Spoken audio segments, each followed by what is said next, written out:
সকাল সকাল চলে এসেছি গোপুর কাছে।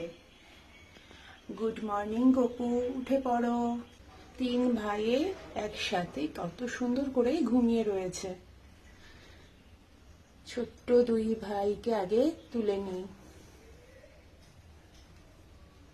বড় ভাইকে নিয়ে এসেছি স্নান করানোর জন্য, আর স্নানের জলে দিয়ে দিচ্ছি গোলাপ জল আর অঘরু। কারণ ছোট্ট গোপালের একটু সুন্দর গন্ধ গন্ধ জল দিয়ে কিন্তু স্নান করতে বেশ ভালো লাগে। আর এবার জলটা একটু ঠান্ডা, গোপু স্নান করে নাও।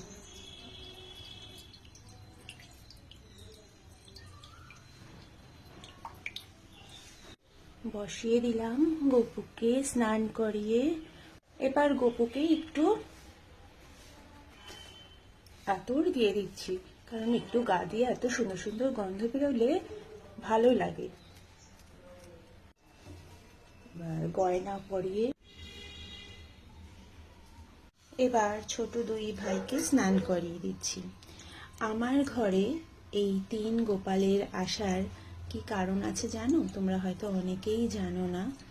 আমি এই ছোট্ট গোপালকে আমি আমার বিয়ের পরে নিয়ে এসেছিলাম, কিন্তু তারপরে আমি যেহেতু খুব একটা ঠিক মতন মানে সামলাতে পারতাম না, আমার নিজেরও বয়সটা বেশি ছিল না, তো সেই কারণে মায়ের কাছে দিয়ে রেখেছিলাম ছোট্ট গোপালকে।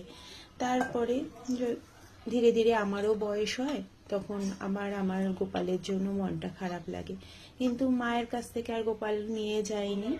তারপরে আবার এক ছোট্ট গোপালকে আমি হরিদ্বার থেকে নিয়েছিলাম। তো এইভাবে আমার এই দুই গোপাল আমার ঘরে এসেছিল। আর বড় গোপাল এসেছিল আমার পিসি শাশুড়ির কাছ থেকে। পিসিমা যখন বয়স হয়ে গেছে, অসুস্থ হয়েছিল, তখন আমার কাছে বড় গোপালকে দিয়েছিল। এইভাবে তবে থেকেই তিন ভাই একসঙ্গে আমার কাছে থাকে।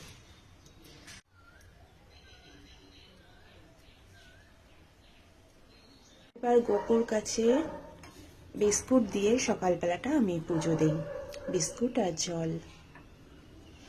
অনেকেই মিষ্টি দেয়, কিন্তু আমার মনে হয় ছোট্ট গোপালের তো একটু বিস্কুট খেতে ইচ্ছা করে, ছোট্ট বাচ্চার তো